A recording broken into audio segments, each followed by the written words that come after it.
오박사의 문화예술교육 이야기 38회입니다. 지난 회에 우리는 문화라는 개념에 대해서 이야기를 하면서 그의 대척적인 개념으로 문명이라는 것에 대해서도 약간 이야기를 하기는 했었죠. 그런데 저에게 소중한 친구 한 분이 그 문명 개념의 이해를 보완할 수 있는 자료 하나를 저에게 추천해 주셨습니다.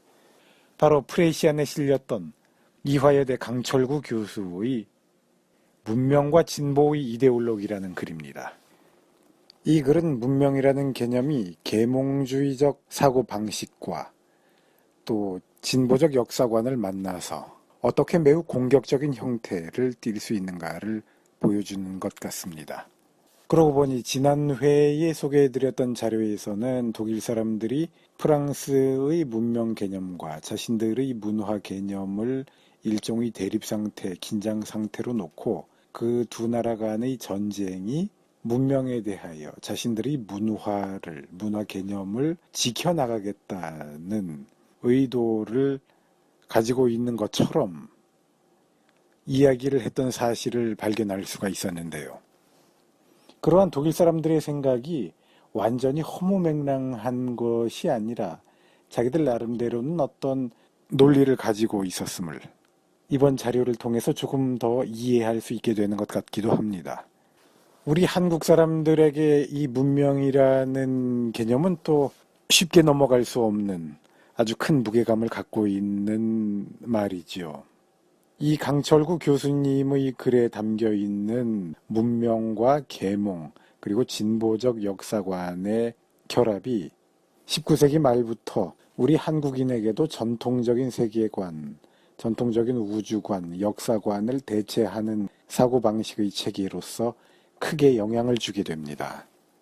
그래서 근대화를 의미하는 말로서 문명이라는 말이 사용되었죠. 그러다가 그것이 1920년대에 들어오면은 문화라는 말로 대체된다 라고 말씀드린 적이 있습니다. 저는 간혹 가다가 우리의 문화예술 교육의 논의에 대해서 조금 불만스러울 때가 있습니다. 문화예술 교육은 좋은 것이고 그것이 활발히 행해지면 당연히 더 이상 바랄 것 없는 것일 텐데 무엇이 못마땅하냐 하면 우리의 문화예술 교육은 독일의 문화 개념과 또 이번 회에 여러분들께 소개해드리는 자료의 내용과 관련시켜서 이야기한다면 계몽이라는 것이 또 연관이 되면서 문화와 계몽의 일석이조를 노리는 어떤 그런 식의 모양새를 보이고 그 두 가지의 목적이 추구되면서 온갖 미사여구들이 범람하고 있는 것 같아서 그러한 범람이 어딘지 모르게 석연치 않고 못마땅한 감이 있습니다.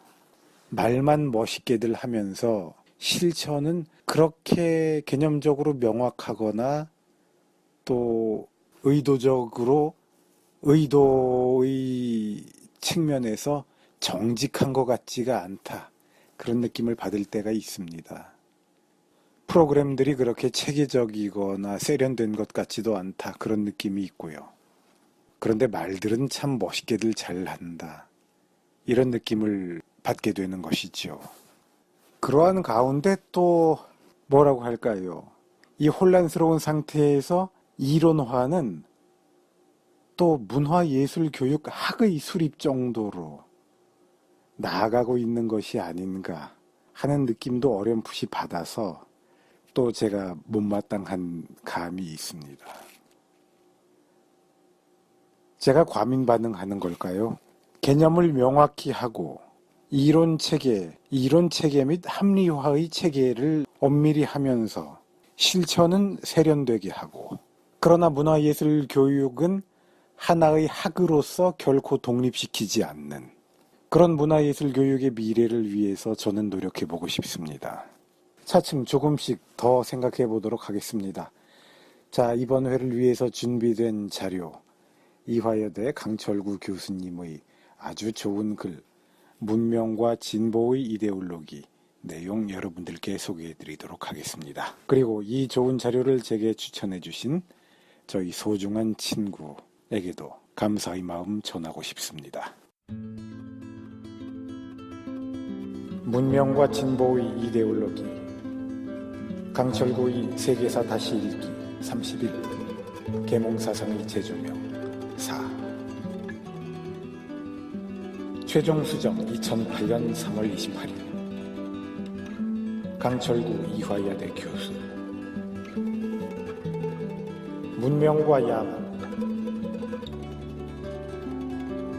우리는 오늘날 문명이라는 단어에 별 주의를 하지 않고 보통 명사로 사용한다. 그러나 이것은 유럽에서 매우 특별한 의미를 갖고 만들어진 단어이다. 근대 유럽인들이 자신의 문화를 다른 지역의 문화와 구분되는 독특한 것으로 생각했기 때문이다. 서양 문화에 대한 자부심과 우월감을 표현하는 단어이다. 문명이라는 말에 대한 그런 애착은 지금도 이어지고 있다. 프랑스 사람들이 요즘에도 즐겨 쓰는 프랑스 문명이라는 말은 거기에서 비롯한 것이다. 미국의 부시 대통령도 지난번 이라크를 침공할 때에 문명을 지키기 위해서라는 취지의 말을 했는데 이것도 같은 맥락이다. 서양 문명이 이라크의 야만을 벌주겠다는 이야기이다. 문명과 야만의 구분법은 유럽인의 해외 팽창과 밀접한 관계를 갖고 있다. 그들은 아메리카나 다른 지역에서 많은 종족들을 만났는데 그 가운데에는 문자를 사용하지 않고 정부나 계급 구조를 갖고 있지 않으며 한 곳에 정주하지 않고 떠돌이 생활을 하는 사람들도 많았다. 이들의 문화 수준이 매우 떨어져 보였으므로 그들을 야만인으로 부른 것이다.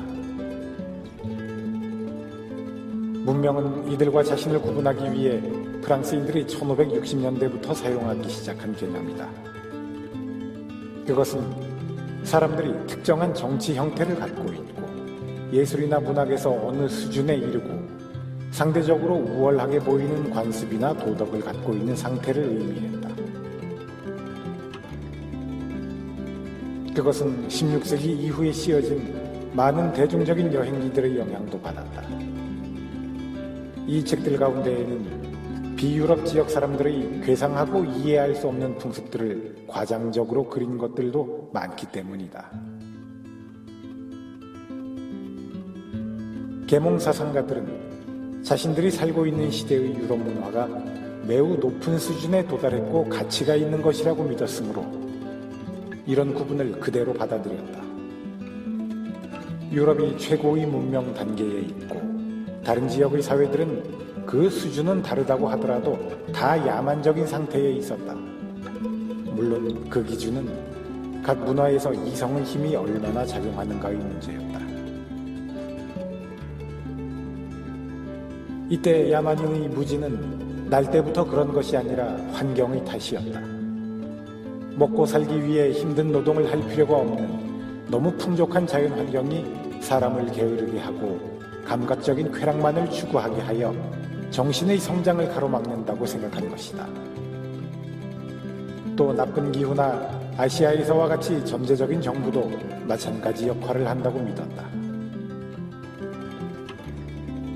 이렇게 문명과 야만의 차이는 전적으로 환경의 탓으로 인간성의 질적인 차이는 존재하지 않는다고 보았다. 사람의 본성은 언제 어디서나 다 똑같으므로 계몽되고 교화되기만 하면 문명의 혜택을 누릴 수 있다는 것이다. 이들이 이렇게 문명과 야만을 보편적 인간성의 관점에서 보고 있기는 하나 그것은 어디까지나 원리상의 이야기이다. 실제로 그 원리가 현실화할 때에는 매우 달랐다. 역사의 진보. 계몽시대에는 역사관에도 큰 변화가 나타났다. 물론 대부분의 계몽사상가들은 역사를 도덕교육이나 정치에서의 교훈을 위한 지침 정도로 생각했으므로 과거 자체에 큰 가치를 두지는 않는다. 또 역사는 주로 우연에 의해 만들어지는 것으로 생각했다. 볼테르 같은 사람의 태도가 대표적이다.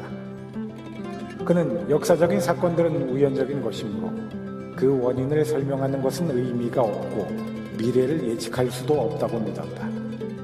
그들은 역사가 반드시 아름답다거나 바람직한 것으로 믿지도 않았다. 역사 속에서 전쟁이나 기근, 전염병, 화재 같은 참화나 범죄, 불운을 발견하는 것은 너무나 손쉬운 일이었기 때문이다. 역사에서 어떤 일정한 변화의 모습을 발견한다면 그것은 계절의 변화와 같은 순환이었다. 한 왕조가 탄생, 성장, 멸망하고 뒤를 이어 다른 왕조가 같은 길을 밟는 것은 그런 순환의 과정을 잘 보여주었다. 18세기 말에 와서 이런 태도가 달라졌다. 유럽 사회에서 갑자기 기술이 발전하고 물질적으로 풍요해지며 인간의 삶이 이전 시기보다 훨씬 나아졌다고 생각했기 때문이다. 그리하여 역사가 진보한다는 생각이 나타났다. 영국의 애덤 퍼거슨, 프랑스의 튀르고나 콩도르세 같은 사람들이 그 선구자이다. 퍼거슨과 튀르고는 인류가 사냥과 채취 사회에서 목축, 농업, 상업사회로 단계적으로 발전한다고 생각했다.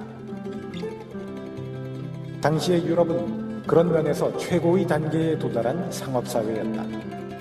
그리고 이 단계에서야 예술과 과학이 발전할 수 있다고 믿었다. 그들은 아직 어떤 법칙에 따른 발전을 생각하지는 않았다. 그러나 콩도르세에 오면 달라진다. 그는 인간 정신 진보의 역사적 스케치를 위한 초안이라는 글에서 인간 정신은 감각에서 오는 정보를 무한히 받아들일 수 있으므로 지식을 무한하게 축적할 수 있다. 따라서 지식에 관한 한 인간은 진보하며 개인과 함께 사회도 진보한다고 믿었다. 그는 역사를 움직이는 자연 법칙을 믿었고 그것은 자연계의 법칙과 마찬가지로 엄격성을 갖고 있다고 생각했다. 따라서 이제 역사는 설명되고 예측할 수 있는 대상이 되었다. 그러나 진보의 관념이 보다 확실해지고 그것이 진보사관이라는 하나의 역사관으로 자리 잡은 것은 19세기에 들어와서이다. 산업화에 따라 물질적인 진보가 뚜렷하게 눈에 보이고 이제 인간 사회는 과거와는 너무나 다른 곳으로 급격히 변화하고 있는 것으로 생각했기 때문이다. 유럽 사회의 이러한 진보는 비유럽 사회가 상대적으로 낙후되어 있다는 생각을 강화시켰다. 19세기에 들어와 아시아 정체성론이 본격적으로 나타난 이유이다. 보편사로서의 유럽사. 18세기의 유럽인들에게는 문명과 진보를 보여주는 유일한 곳이 유럽이었으므로 유럽이 세계사의 중심이 되는 것은 당연했다. 따라서 유럽의 역사는 유럽만의 역사가 아니라 인류 보편의 역사가 될 수밖에 없었고 자연스레 비유럽 지역의 역사는 주변화, 파편화되었다. 이런 생각을 가장 강력하게 대변한 것이 헤겔이다. 이렇게 유럽을 중심으로 하는 단일한 진보의 운동이라는 생각은 모든 문화적 단위가 그 나름의 문화적 동력에 의해 움직인다는 생각을 거부하게 만들었다. 다른 지역과 사회의 문화적 독립성을 인정하지 않는 것이다. 그러므로 보편사에 대한 이러한 주장은 비유럽인들의 입장에서 보면 억압적이고 제국주의적인 역사관이라고 할 수밖에 없다. 실제로 헤겔은 세계 정신의 발전을 이끌어가는 그런 민족이 갖고 있는 절대적인 권리에 비해 다른 민족의 정신은 아무 권리도 갖지 못한다고 말함으로써 이런 생각이 갖고 있는 제국주의적 측면을 잘 보여주고 있다. 계몽 사상의 보편주의에 대한 비판은 당대에 이미 나타났다. 독일 철학자 헤르더가 대표적인 인물이다. 그는 문명에 대한 반대말은 야만이 아니라 다른 문화라고 생각했다. 어떤 문화도 다 고유의 독자적인 가치를 갖고 있다고 믿었기 때문이다. 그는 우리의 철학을 특징 짓는 일반화의 열기가 다른 사람들이나 나라, 시민이나 그 사람들의 자유에 대한 침해를 은폐할 수 있다고 주장하며 보편적인 가치로서의 계몽 사상을 신랄하게 비판했다. 원주민들의 진보를 위한다는 명목으로 유럽 문화를 강제하며 식민주의를 정당화한다는 점에서도 계몽 사상을 강력하게 거부했다. 또 인간성이 역사, 지리, 기후의 차이에도 불구하고 별로 다르지 않다는 생각에도 반대했다. 모든 사람들의 집단은 살아있는 문화적 공동체로서 그들의 선조로부터 물려받은 독특한 문화를 발전시킨다고 믿었기 때문이다. 이는 계몽 사상이 다른 문화에 대해 보이는 억압성에 대해 정당한 경고이다. 그럼에도 그의 비판은 대다수의 계몽 사상가들로부터 외면을 받았다.